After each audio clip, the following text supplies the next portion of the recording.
The digital phone switchover is underway, and we're already seeing the impact on telecare services. Take a look at our other Discussing Digital videos to find out how analog and digital compatibility challenges affect telecare equipment. Many housing providers are questioning whether an analog to digital converter is a suitable option.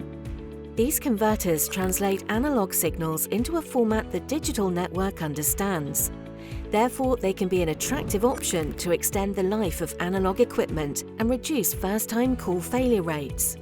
Adjacent industries have created some basic, low-cost solutions for converting the analog signal to digital, which reduces the failure of calls out of the property. However, nearly all converters can only deal with outbound calls, where the call is sent from the equipment to the monitoring centre.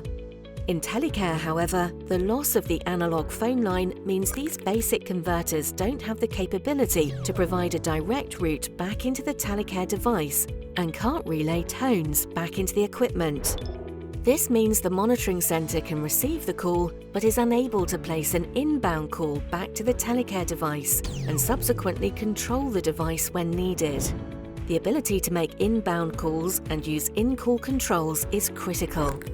In an emergency, these capabilities are essential for a care line operator to provide effective support. During an emergency situation, the operator will need to dial into the site to provide access for emergency services via the door entry system. In the event of a fire, dialing back into the system is the only way to provide the fire brigade with quick access without them forcing entry. Operators may also need to call into other parts of the property to speak to residents or staff supporting in resolving the emergency. The operator will also need to call back to the resident to continue to provide support and update them on the emergency response. And for older systems, the operator will need to toggle two-way speech or adjust the volume so both parties can hear what's being said clearly. This is only possible with converters that allow inbound calling, so an effective analog to digital converter must enable both inbound and outbound calls.